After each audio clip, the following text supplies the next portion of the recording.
Madame, mademoiselle, monsieur, bienvenue à Métro News. Content de vous retrouver. Voici les principaux titres qui seront développés aujourd'hui. L'appareil judiciaire haïtien est gangréné par la corruption. C'est ce qu'a affirmé le bâtonnier de l'Ordre des avocats de Port-au-Prince, maître Stanley Gaston. Il estime que la lutte contre ce fléau ne pourra pas porter fruit en Haïti si la justice n'est pas assainie. Des groupes se préparent à semer le trouble dans le pays à compter de la mi-octobre, selon le secrétaire d'État à la sécurité publique, Ronsard Saint-Cyr, qui annonce que la police a déjà pris toutes les dispositions afin de contrecarrer l'action de ces individus. Haïti adhère à la Convention sur l'apatridie. La décision du gouvernement haïtien a été officiellement confirmée lors d'une réunion organisée à New York en marge de l'Assemblée générale annuelle des Nations unies le vendredi 28 septembre dernier.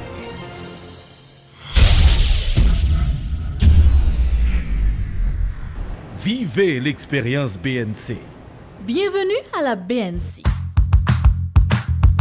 Votre Banque nationale de crédit met à votre disposition ProCrédit pour améliorer la productivité de votre petite ou moyenne entreprise. Avec notre plan épargne retraite, planifiez votre demain aujourd'hui. ATM BNC, Banque nationale crédit Paola. N'importe côté, n'importe qui l'est. La carte BNC, c'est tous les avantages BNC dans une carte. Kaipam, en fait, c'est Kaipao. Et l'agent cash, c'est la BNC à votre portable. BNC, l'expérience au service de toutes les générations. Yo seul côté, MSC Trading, pour j'ai tout ça besoin, MSC Trading, toute variété, MSC Trading, la qualité bon marché, MSC Trading, télévision, juste formateur céramique, oh, le MSC Trading, état métallique, toute gamme matériel électrique, oh, le MSC Trading, tout gros business, toute compagnie, son seul côté où vous voulez acheter. Le MSC Trading, Wabjun Coblins, Swagas, Simons, Sablé, Abracol, Elmer, Gerber, plus le MSC Trading. Plus d'informations, relais 36 62 08 08. MSC Trading, plus pour moins. Le secrétaire d'État à la sécurité publique, Ronsard Saint-Cyr, révèle que des groupes se préparent à semer le trouble dans le pays à compter de la mi-octobre. Il en a profité pour lancer une mise en garde à tous ceux qui voudraient troubler la paix et la sécurité publique au cours de ce mois et notamment le 17 octobre prochain. M. Saint-Cyr invite les organisateurs des mouvements de rue à s'assurer du bon déroulement de ces activités. Selon lui, toutes les dispositions sont déjà prises pour assurer la sécurité de la population. Le gouvernement d'abord en son entier, CSPN ensuite, Bureau Sacra Police a travaillé d'arrache-pied. Nous parlons que d'ici la semaine prochaine, nous avons l'autre présence qui renforce de la police dans tout grand axe l'Ouest et aussi dans tout territoire parce que c'est un plan pour déstabiliser le pays en mi-octobre. Il n'est pas passé parce que il n'est pas logique, il n'est pas normal, nous contre lui et il est hors la loi. C'est vrai qu'on jeu démocratique. Nous avons un système démocratique. Mais quand il s'agit de craser, briser, on parle des termes qui pas logique dans ce sexe qu'on a là. Donc, nous garantit que le système en son entier a servi, a agi et a frappé tout ça et tout le monde qui comprend et qui a semer trouble, la trouble, pendant qu'il y a des gens qui ont des revendications justes, qui travaillent en paix, qui font en paix, ou même pas dans la mi-temps pour faire ce travail. Je prête voix à voir le gouvernement pour me dire que, ou même qui font un exercice démocratique, qui font une revendication qui est juste, il faut prendre pile précaution pour pas un monde qui rentre dans son affaire, qui vous fait des ordres. Gens ça qu'on fait déjà. Mais ou même tout, qui prend responsabilité pour mettre la police, pour autoriser au sortir pour un cadre, ou même tout, il faut assurer que mon gars avant, il va faire des ordres.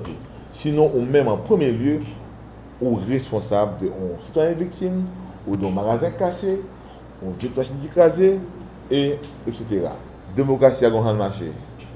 Soit parler de la troublage, de bloquer le pays et de renverser, de que ça m'a expliqué là, on la loi, n'a pas servi à avoir correctement. Pas on va accepter du tout.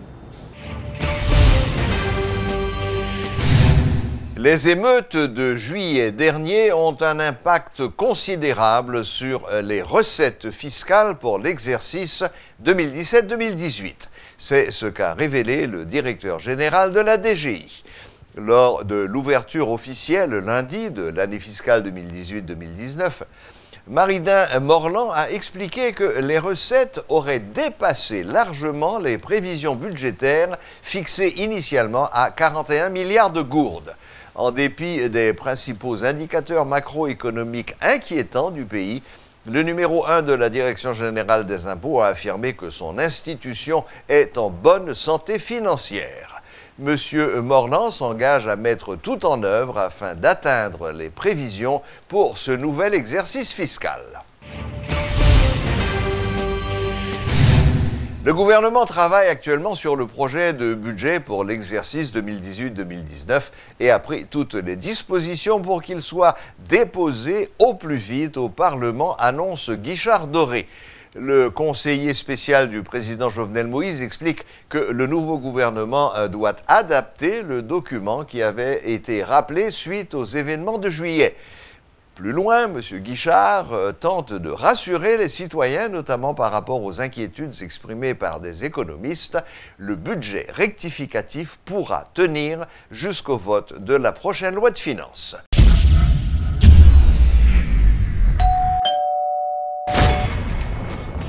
C'est moi qui travaille BUH, boss. Non, monsieur, je suis livreur. Waouh! Nouveau catapus BUH ça. Merci! Allons BUH ça. Depuis la bon produit, c'est que c'est équipement qui fait gol. Oh oui, chérie, c'est ma nouvelle catapus. Yes. Qu'on y a me sentir plus en sécurité. Kaido, boss. Avec un service à la clientèle qui a une bonne stratégie, une nouvelle application mobile qui traite sous la balle et un Mastercard qui fait regarder belle goal, là où c'est client BUH ou déjà champion.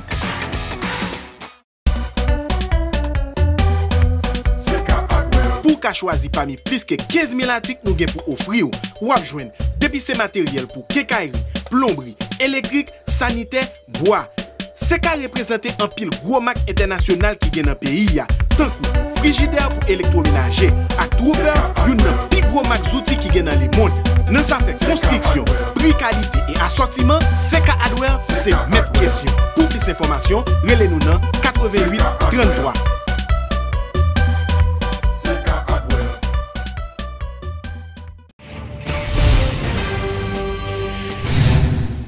Le bâtonnier de l'Ordre des avocats de Port-au-Prince dénonce la corruption qui gangrène l'appareil judiciaire. Maître Stanley Gaston estime que la lutte contre ce fléau ne pourra pas porter fruit en Haïti si la justice n'est pas assainie.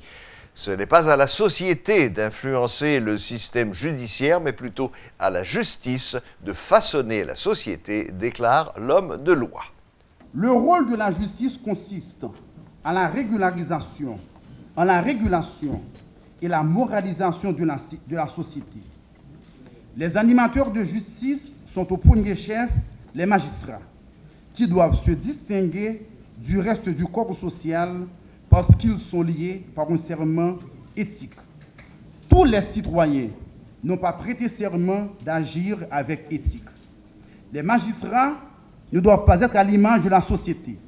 C'est à eux d'imprimer à travers leurs fonctions et leur comportement la voie à suivre, bref, de donner l'exemple.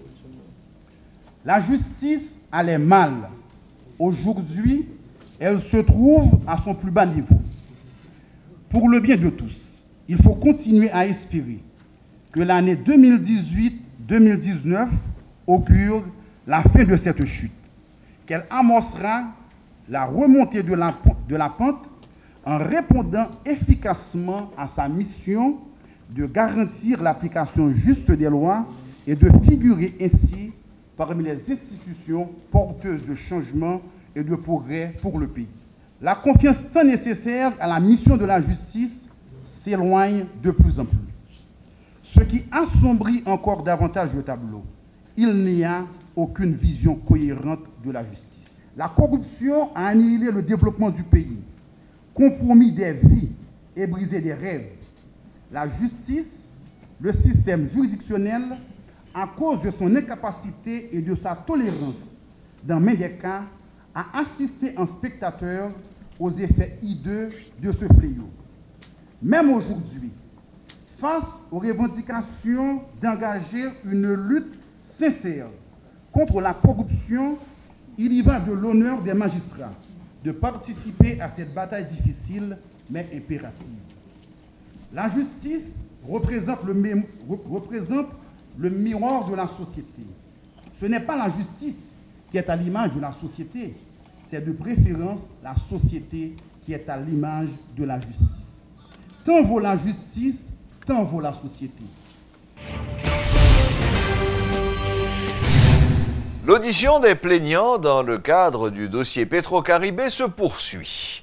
Ce mardi, Maurice Noël et Fausta Maisonneuve ont répondu aux questions du juge d'instruction Ramoncite Acciné, chargé de l'enquête. À sa sortie, maître Marc-Antoine Maisonneuve, l'un des avocats des plaignants, s'est montré très satisfait. Il a fait remarquer que l'audition s'était déroulée dans une atmosphère de convivialité. Il s'est dit confiant en ce qui a trait à la tenue d'un procès dans le cadre de cette affaire. Il faut souligner pour attention nous que ensemble interrogatoire qui déclenché dans le cadre du dossier Petro-Caribé, ils permettent nous comprendre deux facteurs. Et le premier facteur, c'est que l'interrogatoire dit très certainement que le procès a avancé. Deuxième précision que l'interrogatoire aide à comprendre, c'est que l'interrogatoire a apporté un démenti formel à un ensemble de déclarations ou de discours qui t'a essayé de faire diversion. Dès pourtant de justice la fin saisie, procès a commencé, eh bien, pratiquement toute l'autre institution est supposée tendre. Puisque le procès a commencé, kounya là, si je juge instructeur estimé que un travail d'enquête est nécessaire, c'est à lui, par une ordonnance, qu'il a adressé à une institution indépendante pour que l'institution ça vienne porter lumière pour lui dans le cadre d'enquête juge là a fait. Et semaine ça c'était plaignant et partie civile yo t'attendait. Donc croyez-moi si vous voulez, l'enjeu qui vient là les inculpés devront comparaître par devant la justice. Il y a une dimension citoyenne et patriotique dans ce dossier qu'il ne faut pas négliger et c'est ça le plus important. Bref, pour nous, même si nous sommes pas devant le juge d'instruction, mais attention, nous sommes conscients que la justice a pile faiblesse, parce que même les gens qui volent le code Petro-Caribé, c'est eux-mêmes qui sont au pouvoir, c'est eux qui ont dominé la justice aujourd'hui. Il revient donc aux citoyens de ce pays de continuer à se mobiliser pour créer les conditions politiques indispensables à l'organisation du procès.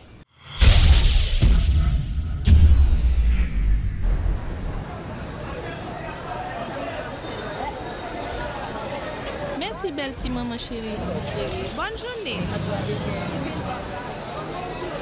Osman chérie, qui côté où c'est comme aller qui est? Moi-même ma commet, pas qu'un pile cash sur moi encore. Moi mettais tout comme moi sous Ticat Unibank tout côté ça. Et puis c'est avec me régler tout à fait.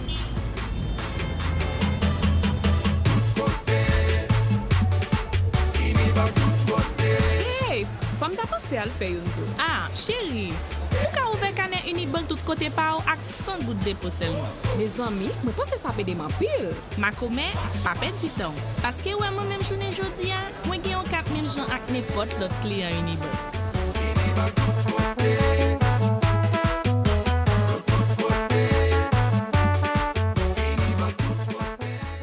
La compagnie Technomoteur est fière de vous présenter les nouvelles génératrices Imoensa.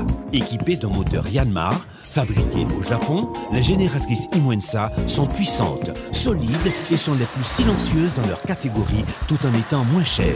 En tant que directrice adjointe de Technomoteur, je vous donne la garantie que les génératrices Imoensa vont vous satisfaire, vu leur durabilité et leur prix imbattable. En tant que mécanicien, On constate que pièces génératrices IMOM ça de très bonne qualité. Job PAM, c'est assurer un service après-vente rapide et efficace. 7 sur 7, 24 sur 24. C'est ça tout client cherche. Passez voir les nouvelles génératrices Imwensa de 5 kW à 3 MW à Technomoteur. Technomoteur Building Duval, Gazo, route nationale numéro 1. Téléphone à 28 16 16 88 à 90. Dans Technomoteur, tout client, c'est famille. L'économiste Pierre-Marie Boisson plaide pour un salaire minimum qui respecte le taux d'inflation réel afin d'éviter toute répercussion sur le coût de la production et de fragiliser les emplois, notamment dans le secteur de la sous-traitance. Le directeur de la Sogesol se positionne parallèlement contre toute initiative de fixer le salaire minimum en dollars. Selon lui, cette solution, efficace à court terme, va pénaliser les ouvriers à plus long terme. Le niveau du salaire minimum qui correspondrait stricto sensu à l'inflation au 1er octobre serait de l'ordre de 400 gouttes. Bon. Maintenant, est-ce qu'il ne faut pas augmenter le pouvoir d'achat des salariés? Tout le monde serait pour dire que les salariés sont pauvres, il faut augmenter le pouvoir d'achat. Par contre, le problème, c'est justement un problème de compétitivité. Et c'est pourquoi il y a une négociation entre les parties. Dans les 15 dernières années, le salaire minimum a augmenté plus que l'inflation. Donc, ce n'est pas une situation inédite. Seulement, quand vous augmentez le salaire minimum plus que l'inflation, vous risquez d'avoir à un certain moment une industrie qui ne sera plus capable de fonctionner. Le pouvoir d'achat dépend du fait que vous ayez un emploi. Si vous n'avez pas d'emploi, pouvoir d'achat entre 400 gouttes et 500 gouttes, ça n'existe pas. Parce que vous allez avoir une menace de 52 000 emplois et de 500 millions de dollars américains. Bon. Donc ça, je voudrais dire ça. Moi, je serais pour qu'on ait plus que l'augmentation inflationniste, mais il y a le risque que nous ayons une crise d'industrie. Il y a une proposition qui a été faite dans le journal que je m'en voudrais de ne pas commenter.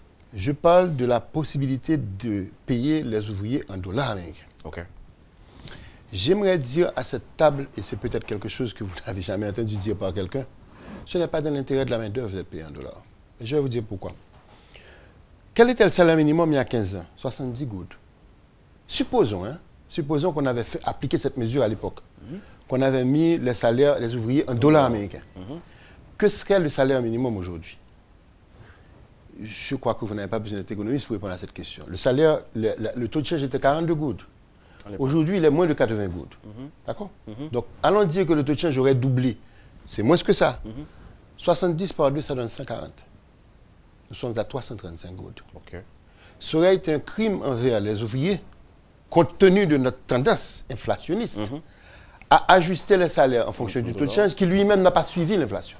Nous aurions eu un ouvrier aujourd'hui qui serait dans les rues, qui serait beaucoup plus en train de protester qu'il ne proteste maintenant, parce que l'inflation l'a protégé, puisque si vous prenez l'inflation américaine sur les 15 dernières années, elle vous donne à peu près 30 à 40% en plus. 30 à 40% en plus de 140 gouttes, vous donnerez peut-être 200 gouttes, 210 gouttes. Mais vous n'auriez pas les 335 gouttes que l'ouvrier a gagné aujourd'hui. Très bien. Donc ce n'est pas une proposition qui est dans l'intérêt de la main-d'œuvre haïtienne. Lancement ce lundi d'une séance de formation à l'intention des recrues des forces armées d'Haïti. Lors d'une entrevue accordée à des journalistes, le ministre de la Défense, Enol Joseph, explique que cette activité s'inscrit dans le cadre d'une coopération entre Haïti et le Mexique. Cette formation, qui prendra fin le 5 octobre, se déroule autour du thème « La santé et les droits humains », entre autres. Toi annoncé nous et samedi, dans le même cadre coopération ça, et a une délégation et le ministère de la Défense d'Haïti qui va participer dans une conférence des ministres de Défense des Amériques. Les ministres de Défense des Amériques sont une conférence qui fait presque chaque année, vous avez 2 ans, qui a fait Cancun au Mexique. Et puis Haïti a représenté à travers le ministre de la Défense et l'autre cadre dans le ministère a bien militaire tout qui accompagne nous. Donc c'est une conférence qui est très importante, a bien des rencontres bilatérales entre le ministre de la Défense haïtienne et l'autre ministre. Si cette conférence est faite presque chaque année dans un pays différent, actuellement dans pile pays candidats, et des lobbies a fait sur Haïti pour Haïti voter, par exemple, pour le pays ça pourrait le discuter et n'a tout profité dans la rencontre ça, dans la conférence ça, nous prenons signer un protocole d'accord avec le ministère, bon l'équivalent, c'est le secrétaire d'État le même aux États-Unis, les États-Unis du Mexique. Nous avons signé, Haïti pour signer un protocole d'accord, ministère de la Défense d'Haïti, avec l'équivalent ministère de la Défense du Mexique, nous avons signé un protocole d'accord sur coopération militaire. Donc nous allons faire la Mexique et comme une question qui est posée dans ce sens-là, c'est avant longtemps qu'il y a des cadres du ministère de la Défense qui prennent encore d'autres formations dans le domaine spécifique de cette cité-là, protection civile, et, on dit santé et autres, droits humains et tout ça, on pourra le former au Mexique avant longtemps. Parce que l'année prochaine, on a commencé pour nouveau cadre au Mexique parce que le protocole d'accord, il y a tout ça la donne que on pourra le signer avec M. Senfogo. Le HCR, l'Agence des Nations Unies pour les réfugiés, salue les décisions historiques formulées par l'Espagne et Haïti visant à adhérer aux accords internationaux pour lutter contre l'apatridie, une situation à laquelle sont confrontés des millions de personnes privées de droits fondamentaux parce qu'aucun État ne les considère comme ses ressortissants. La décision du gouvernement haïtien d'adhérer à la Convention de 54 relative au statut des apatrides et à la Convention de 61 sur la réduction des cas d'apatridie a été officiellement entérinée lors d'une réunion organisée à New York en marge de l'Assemblée générale annuelle des Nations Unies le vendredi 28 septembre. La discrimination à l'encontre de groupes ethniques ou religieux, ou bien celle fondée sur le genre, l'émergence de nouveaux États, les transferts de territoires entre États existants et les lacunes des lois sur la nationalité sont des raisons pouvant générer l'apatridie. Haïti et l'Espagne portent désormais à 20 le nombre de nouvelles adhésions aux conventions des Nations Unies sur l'apatridie depuis le lancement de la campagne. Maman? Elle dit maman? Regardez-lui, il a marché. Petit bébé là, bien éveillé, faut qu'il ait en bonne santé. À part qu'à manger pour contour. Blédine a fait céréales Blédine avec l'aide Blédine la croissance pour petit tout bien vivre chaque étape développement colis avec l'esprit. À part qu'on dessine, bravo! Blédine céréales avec Blédine la croissance, c'est partenaire tout premier progrès petit bébé là. Formation tout le monde. Ça, ce moment, nous pouvons vivre. Criolito a fait un cadeau manger pour Yolande. Attends, pile l'autre bel cadeau encore. Porter 75 pour tablettes Criolito en pays. Gagner plusieurs milliers prix même côté. Tout petit gâté yo gagner cadeau. Remettre pour tablettes yo en pays. Ou gagner quand même yon cadeau. Mais talent, bien plus toujours. Si vous arrivez former manger à Criolito, ou gagner manger pour Yolande. Suivre Criolito bien oui. Là-bas manger pour Yolande. Tout petit gâté yo bien cadeau sans tirage. Criolito toujours pas au cadeau, et puis bon yo. D'un cadeau Criolito yo, le cas de faire ou là. Voilà, la boucle est bouclée. Merci de votre fidélité et à la prochaine, même heure, même chaîne.